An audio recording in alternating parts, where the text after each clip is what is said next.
Bonjour et bienvenue sur Cherry Chatting. Aujourd'hui, nous sommes en compagnie d'un invité particulier, David Durand.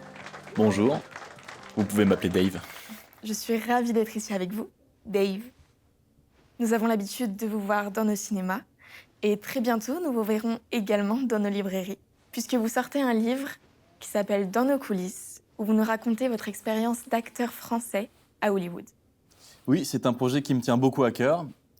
Les mentalités entre l'Amérique et la France sont très différentes et j'ai voulu souligner la manière dont j'ai surmonté cette différence et j'espère ainsi pouvoir inspirer des nouveaux acteurs qui se lanceraient dans la même aventure.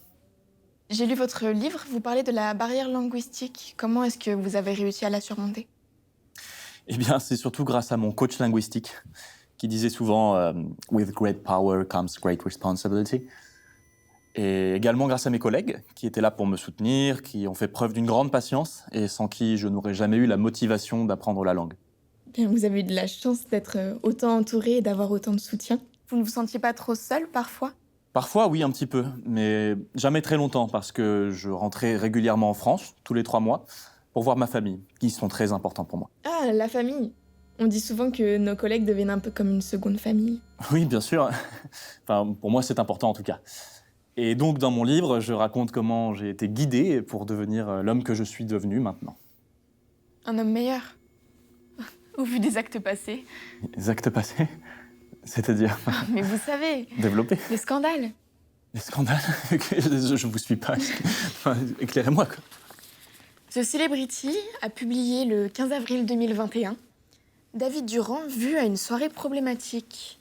Il a insulté et frappé un paparazzi sous l'emprise de l'alcool. Est-ce le début de la fin pour notre acteur favori? Vous ne voyez toujours pas, vous êtes sûr? Écoutez, ça, c'est un malentendu. Ça a été réglé il y a 4 ans déjà, c'est vieux. Vraiment?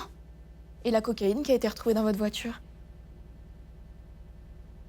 Il est vrai que j'ai un passif difficile avec ce genre de substance, mais j'ai su remonter la pente et c'est maintenant derrière moi, là où je voudrais d'ailleurs que ça reste. Je comprends. Mais je ne pense pas que ce soit si loin derrière vous. Et puis, ça a lourdement affecté votre carrière. Au vu des accusations... Les accusations, c'est-à-dire, Les accusations de votre ancienne partenaire d'écran, voyons. Les attouchements, les insultes, les mains baladeuses. Vous ne vous souvenez pas? Non, je vois pas, non, justement. Il n'y a pas eu d'accusation. Ça s'est réglé à l'amiable, ça. Ça fait longtemps. L'accident de voiture. Pardon? Vous nous avez offert de l'argent pour qu'on garde le silence sur ce que vous avez fait. Pour réparer les dommages causés. Pour remplacer la présence de ma sœur par votre argent. C'est quoi cette mascarade? Je suis pas venu ici pour ça, en fait. Virez-la du plateau, s'il vous plaît. Virez-la. Et coupez la caméra. Coupez, s'il vous plaît. C'est vous qui conduisiez ce soir-là. C'est vous qui la traîniez de force dans ces soirées. Elle avait peur, c'était une stagiaire. Vous lui faisiez vivre un enfer. Vous avez bu. Vous avez sniffé sans avoir conscience de mettre sa vie en danger. Et vous avez quand même pris la route. Et à cause de vous, ma sœur est morte. Putain, mais tu vas la fermer! Elle est morte! T'as touché un putain de fric, là! Un putain de paquet de fric! C'est n'importe quoi. Ok, dégagez-la! Dégagez-la! Tu devrais mieux fermer ta gueule! Tu ferais mieux de fermer ta gueule, putain! Qui c'est qui me l'a foutu? Qui c'est qui me l'a foutu ici, cette putain de conne? Virez-la de ce plateau, bordel! Elle fait n'importe quoi avec ma carrière, putain!